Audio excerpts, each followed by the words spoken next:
The Telegraph has taken the decision to publish Matt Hancock and other ministers and their aides' messages in the lockdown files because we strongly believe it's in the public interest to do so. Matt Hancock, done his diaries, totally turned over by Isabel Oakeshott now. Don't you feel a little bit of sympathy for him? No, I don't. We did have an unprecedented set of circumstances that faced the government and indeed the country back in March 2020 when this pandemic broke out. And subsequently, there's been a huge amount of scrutiny, not least in this newspaper, of some of the decisions that were taken. And we believe that in the interests of openness, transparency and accountability, the public has a right to know some of the discussions that took place behind the scenes that informed decisions which affected people's lives. I mean, there are some stories in journalism that aren't a matter of life and death, but this one was.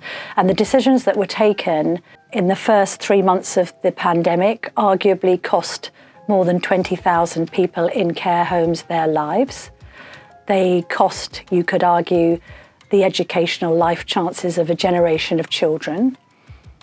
And they cost small and medium-sized businesses money on their profit margins that they may never be able to recover from.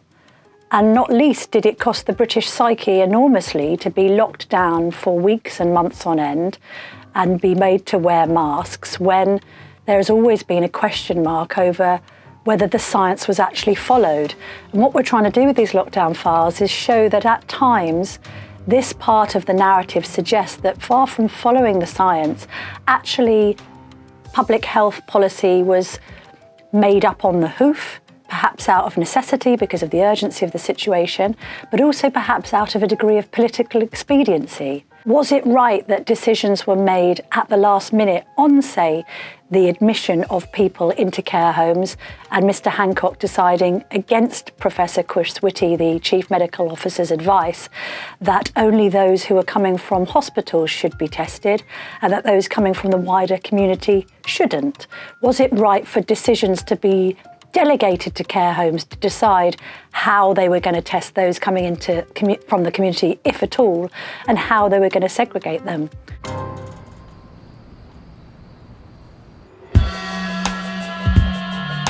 As a newspaper, we will always try and argue that sunlight is the best disinfectant. Mr Hancock has argued that this is all going to come out in a public inquiry, in which case you could perhaps counter-argue and say, well, you shouldn't have any problem with your own messages being exposed in this way if you've got nothing to hide at all from the inquiry. I personally think it's a public service that all this is in the public domain and we can begin to make up our own minds and see. What the public wants is not an inquiry which only deals with a certain number of pieces of intel and that has to deal with heavily redacted material. We also think that justice delayed is justice denied, and if there are any lessons to be learned, to use the stock phrase from the finding of most government inquiries, is that they take too long to report back to the public. Sir Keir Starmer has said in the House of Commons earlier today at PMQs that surely this investigation makes it far more urgent for there to be a public inquiry. We can't wait years. It's got to provide answers within months, and I think this newspaper would agree with that analysis. The COVID inquiry has already cost the taxpayer £85 million and hasn't heard from a single government minister yet. So can the Prime Minister assure the House no more delays, that the inquiry will have whatever support it needs to report by the end of this year? We are publishing these messages because we think that the public has a right to know as much as possible and not for the inquiry to redact or blot out some of the decision-making that took place behind the scenes.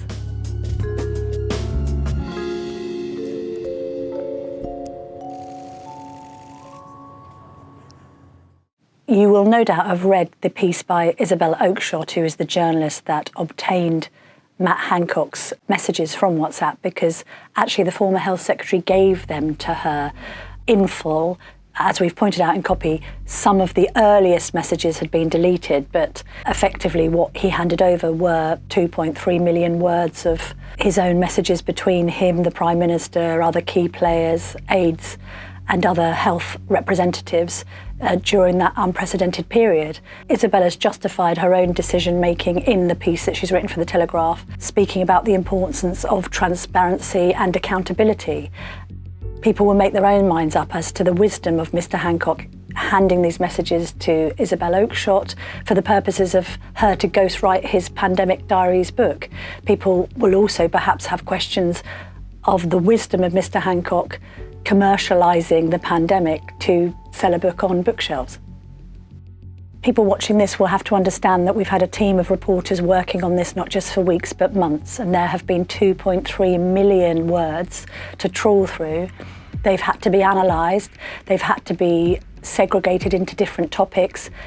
The facts around the matters have to be checked and checked again. As you would imagine, we apply proper journalistic scrutiny to all of this material.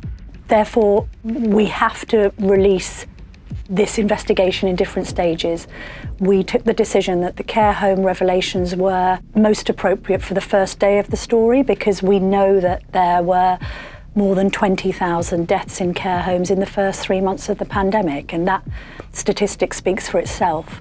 But as the investigation plays out, you will see some of the decision-making around schooling and the closure of schools, some of the decision-making around face masks and the wearing of face masks, some of the decision-making around the psychological aspect of the government's pandemic handling and how they wanted the public to react. And we will speak to a climate that perhaps is best described as Project Fear. Again, readers will have to decide whether that was necessary because the government was desperately trying to preserve life and ensure that everyone was taking their messages seriously, or whether actually we went too hard too fast. The messages are going to also, I think, reveal the human side of some of the decision-making, really difficult decision-making for the Prime Minister and the ministers of the day faced with unprecedented circumstances. I think also when you look at the messages, which we must stress have been published verbatim, there's been some talk from Mr Hancock about doctoring of messages. We're baffled by that, because what these messages show, and we appreciate that they are just one part of a much wider dialogue going on behind the scenes. There was a degree to which government was being carried out by WhatsApp, that snap decisions were being made often at the last minute amid a flurry of instant communications. And I think the public will understand that, of course, people will now communicate, even at the highest echelons of government, on an instant communications app. But was that, with hindsight, the right way to have made some of these decisions?